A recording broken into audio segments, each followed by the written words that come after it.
जहाँ भगवान बुद्ध ने स्पीच देते थे, उपदेश देते थे, और उसी पवित्र जगह पे 1000 वर्ष बाद नालंदा विश्वविद्यालय का रूप दिया था कुमार गुप्त ने। क्लियर? लेकिन मैंने बताया था कि ये 7 लेयर में बनाया गया है ना भाई। धीरे धीरे, हाँ, हिंदी समझ में थोड़ा टाइम लगता है ना नेपाली लोग को। ठीक ठीक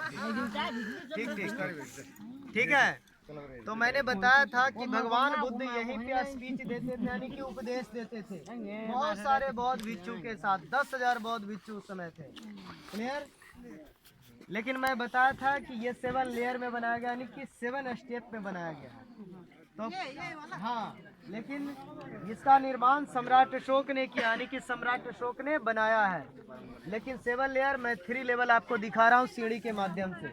ये सबसे थोड़ा सा लिया है, वो सबसे नीचे सीढ़ी दिख रहा है ना, ये कुमार गुप्त का है। कुमार गुप्त 5वीं शताब्दी का बना हुआ है। फिर दूसरी सीढ़ी ये जो दिख रहा है ना, ये 7वीं शताब्दी हर्षवर्धन का है। और हर्षवर्धन के ही टाइम में आया था चीनी यात्री ह्वेनसांग, जो नालंदा का बौद्ध भिक्षु और बाद में वो यहाँ का गुरु बने थे। फिर ये तीसरी सीढ़ी दिख रहा है ना, ये तीसरा राजा देवपाल जो बंगाल का राजा था। कुमारगुप्त, हर्षवर्धन, देवपाल, यानी कि जैसे जैसे किंग आते गए नालंदा यूनिवर्सिटी को डेवलप करते चले गए। क्लियर? तो उस समय मैंने बताया था कि 10 किलोमीटर में फैला हुआ था, लेकिन ये अभी मात्र 10% है जो खुदाई करके निकाला गया है। और एक मुस्लिम आया था जिसका नाम था बख्तियार खिलजी, उसने नालंदा विद्यापीठ पे अटैक किया था और बहुत सारे बौद्ध भिक्षु को, बहुत सारे गुरु लामा जो लोग को कत्लेआम किया था। और कुछ बौद्ध भिक्षु बचे थे, वो नेपाल की तराई को इधर उधर भूटान गए और वो बौद्ध धर्म को प्रचार प्रसार करने लगे। इसलिए हमारे इंडिया में बुद्धिज्म कम है, बुद्धिस्ट लोग कम है, क्योंकि यहाँ से डर भय दिखाया और इधर उधर China, Japan, Korea, Vietnam, Sri Lanka, Bhutan, Nepal, ये सब में भगवान बुद्ध के अनुयायी ज़्यादा हैं, है ना। तो ये जो काला काला दिख रहा है ये सब जले हुए हैं, जो 6 महीने तक जला था। और उस समय यहाँ 90 लाख किताब था, 9 मिलियन बुक्स थे, 90 लाख बुक्स थे।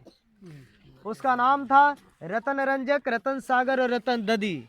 तो अभी भी बौद्ध धर्म के लोग आते हैं यहाँ, पूजा पाठ करते हैं और इनको नमन करते हैं।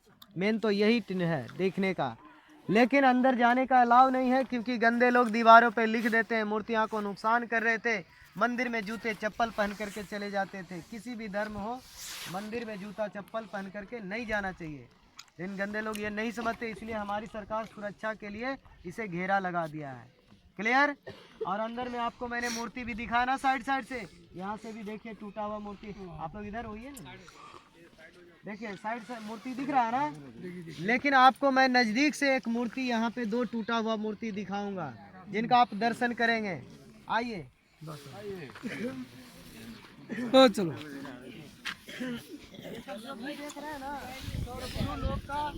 अहिले यहाँ फुटेको मूर्ति हेर्नको लागि चाहिँ हामीहरू गइरहेका छौँ